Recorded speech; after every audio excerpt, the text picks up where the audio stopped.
সন্তানকে বাঁচাতে গিয়ে 5 লাখ টাকার জন্য তার স্ত্রী সালমাকে গুলি করে মেরে ফেলবে। কি হতে চলেছে বেঈমান ধারাবাহিক নাটকটির 2 নাম্বার এপিসোডে এবং 2 নাম্বার পর্বটি কবে আসবে, আপনি কি করলে সবার আগে 2 নাম্বার পর্বটি দেখতে পারবেন? এই সবকিছু বিস্তারিত আপডেট জানতে পারবেন আজকের ভিডিওতে।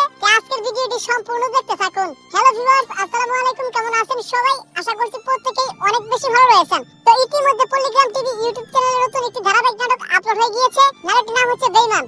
তো নাটকটির প্রথম পর্ব যারা এখনো দেখেননি বা মিস করেছেন তারা দ্রুত দেখে নিন, আপনাদের সুবিধার জন্য ভিডিও ডেসক্রিপশন বক্সে লিংক দেওয়া থাকবে। তো প্রথম পর্বটি কতটা ধামাকাদার আর ইমোশনাল হয়েছে আপনারা দেখতে পেয়েছেন। এদিকে প্রথম দিকে দেখা যায় যে সালমাকে কিন্তু তার প্রেমিক ধোঁকা দেয়। পরবর্তীতে সালমা আর টনি তারা দুজন কিন্তু ফেঁসে যায়, যার কারণে গ্রামের লোকজন মিলে কিন্তু তাদের বিয়ে পড়িয়ে দেয়। এটা জানতে পেরে টনির বাবা অনেক রেগে যায় এবং টনিকে কিন্তু তাদের বাসা থেকে বের করে দেয়। তো বের করে দেওয়ার পর টনি সালমাকে কিন্তু সহ্য করতে পারত না, কিন্তু সালমার ভালোবাসা ধীরে ধীরে টনি কিন্তু সালমাকে ভালোবেসে ফেলে। পরবর্তীতে তাদের সন্তান হয়, সেই সন্তানের কিন্তু বিশাল বড় একটি অসুখ হয়, যার ফলে দেখা যায় তাদের সন্তান প্রায় মৃত্যুর সজ্জায়।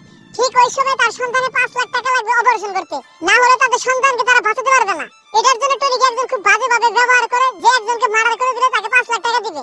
অপরদিকে ডাক্তার সালমাকে এরকম ভাবে বাজে ব্যবহার করে। তো শেষের দিকে দেখা যায় টনি কিন্তু সালমাকে গুলি করে দেয়। তাহলে কি সত্যি সত্যি টনির গুলিতে সালমা মারা যাবে? তো আপনাদের কাছে কি মনে হচ্ছে অবশ্যই কিন্তু কমেন্ট করে জানাবেন। তো এই সব কিছু আপনারা দেখতে পারবেন বেঈমান নাটকের 2 নাম্বার পর্বে, তাই কেউ 2 নাম্বার পর্বটি মিস করবেন না। তো এখন জানিয়ে দেব 2 নাম্বার পর্ব কবে আসবে। তো যেহেতু ইতিমধ্যে প্রথম পর্বটি আপলোড হয়েছে, 2 নাম্বার পর্ব আসতে কিছুদিন সময় লাগবে। আপনারা আগামী 7 থেকে 10 দিন, সর্বোচ্চ 14 দিনের ভিতরে পল্লিগ্রাম টিভি চ্যানেলে বেঈমান নাটকটি 2 নাম্বার পর্ব দেখতে পাবেন। তো দেখা হচ্ছে নতুন নাটকের আপডেট নিয়ে। আল্লাহ হাফেজ।